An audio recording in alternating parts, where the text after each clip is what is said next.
We do, but it's but this is not. This is not my normal thing. Certainly, I would say without a doubt, this is the first time I've ever been in front of microphones on a press conference. But I would like to say that to the families and the loved ones that have lost so much, I am with you not only in heart and spirit, but I'm with you totally because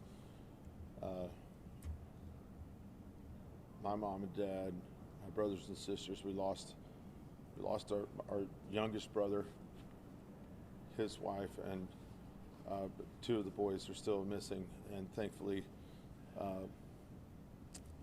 their daughter, who I won't say her name, is she's great, and we're going to take care of her, and that's what we're trying to do. And then we started talking. My wife and I started talking about it. It's like we need to take care of more than just ours. We need to help take care of all the others too. So specifically speaking, the Pat Green Foundation is an easy way to find it. But givebutter.com. Obviously all my socials, but we'll be giving to not only the Kerr County Relief Fund, but Texar, which is also a local relief group, but and then Do It for Durrett, which is we can actually through that we can actually give straight to the families that have needs right now. So what we're trying to do, my wife and I are trying to do, is to make 100% pass through. Give to our foundation, and we will get it to the places where it needs to go. Anyway, is that a terrible statement of any kind? I'm sorry.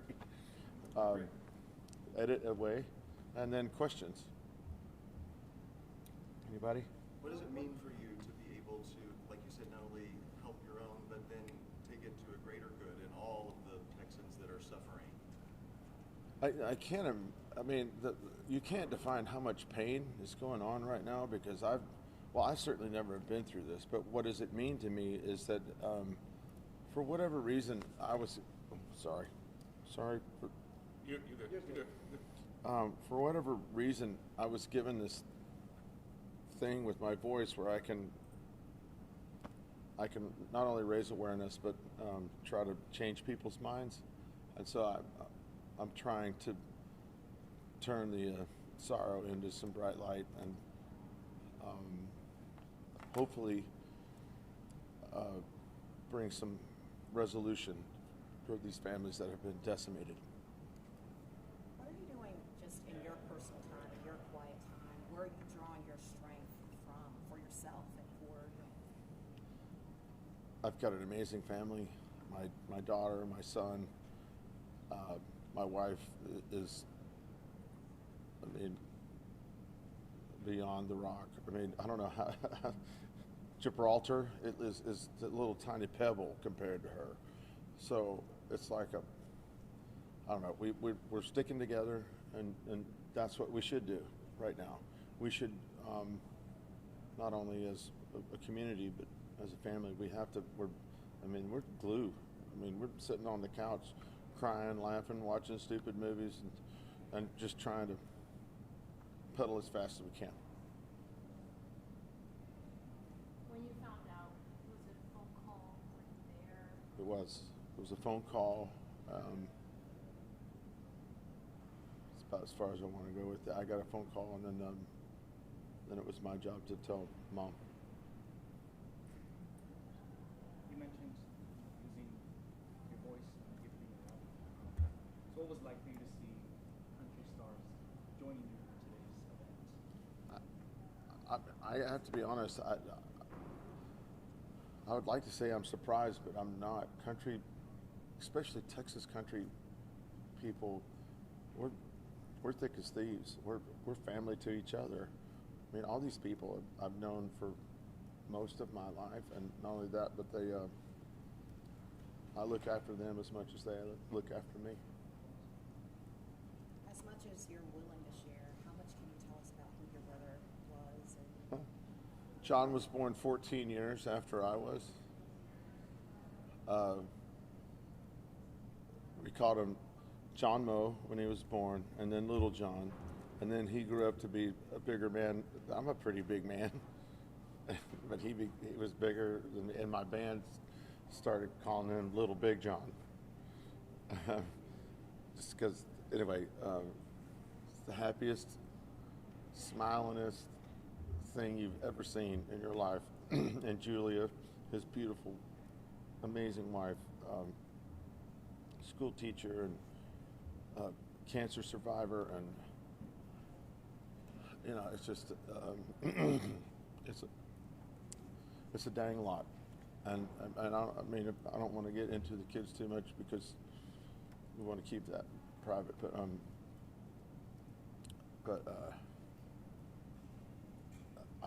all I can say is that if you ever met John or Julia or both of them together, you were probably in a great spot. One of the things, when Josh Weathers did his concert the other night, he talked about this is a time that, like, Texans always help Texans in a time That's of true. crisis. And that's something, like, it stood out to him, is that if there's a positive to be out of this, is that we all came together. Is that kind of the same message you want people to take away? Man, I was asked that question the other day, like right when all this began, and I said exactly what Josh Weathers said, and I would reiterate. I mean, the one thing I know about Texas is Texas stands up for Texas. We all look after each other. Man, it's a big place, but you know, we stand our ground. Have you been able to communicate, talk to, come face to face, shake hands with any of the other families? I was, my family, well, a couple of my sisters and brothers and cousins and nieces and nephews, we were down there in Fredericksburg when this was happening. I was supposed to do a show at Lukenbach, which we obviously we canceled because, you know, but we really weren't able to get very close because of the presence of the authorities to kind of say, hey, you can't go in here because it's dangerous. But my family and I, we went to Lukenbach, and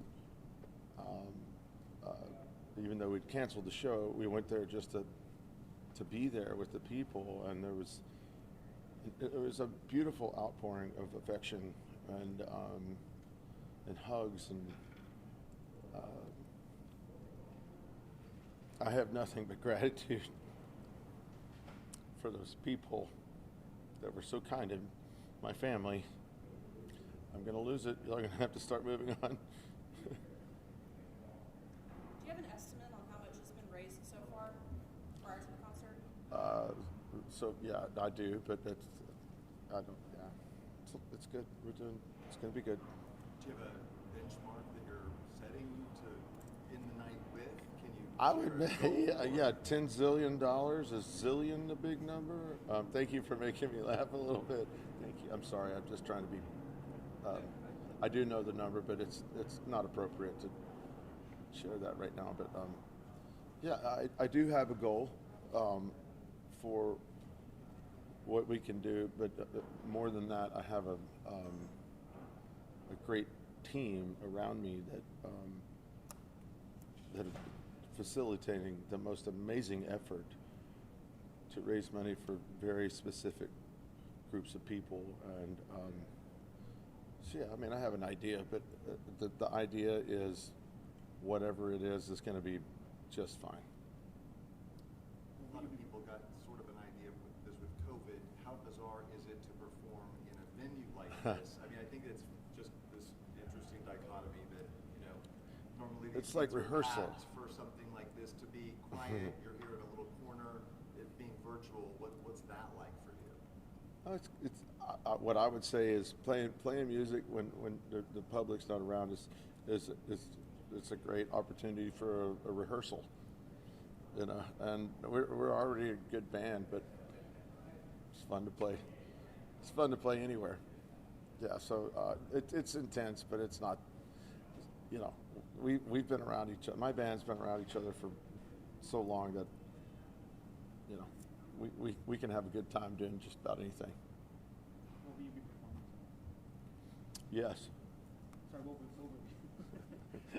I don't have any idea. I have to be on. What's your name? David. David. Yes, sir. David, that's my brother's name. He'll be here tonight. David, I don't know what we're going to be singing tonight because, to be honest, I really want to think about it and feel it. And I mean, I know that there's a lot of sad songs out there, but I want to go forward. I want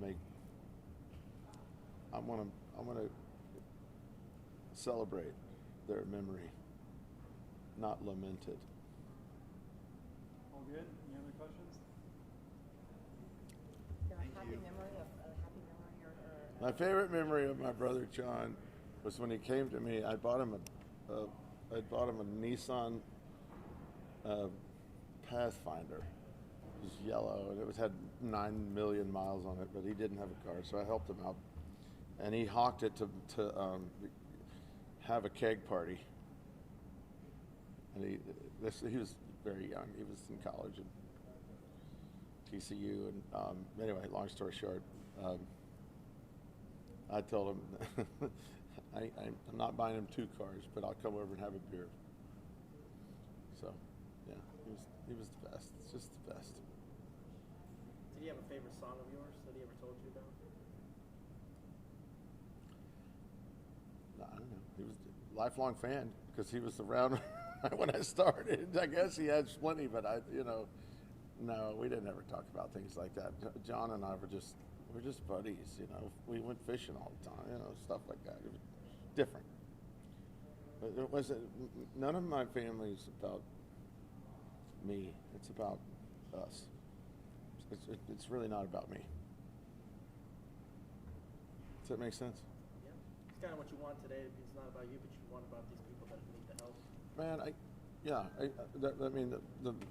you think about the ancillary groups of people. You think about the thousands and thousands and thousands of aunts, uncles, fathers, sons, blah, blah, blah. You think about all those people that are out there that are wondering what's happened, that still don't know what's happened, or if it's going to have a resolution. I think about that. That's why we're here. That's why we're doing what we're doing. It's not one person. It's everybody. It's all these people that have been mushed by this just horrible thing. And it's also about the experience of release and joy and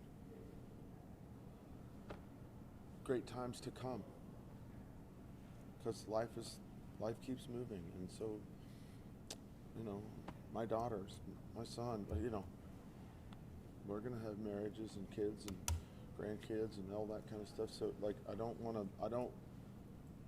to help, but I also want to encourage. Does that make sense? Thank you. Appreciate it. Is that it? Okay, thanks. By the way, I can prattle on forever. Thank you. Thank y'all. thank you.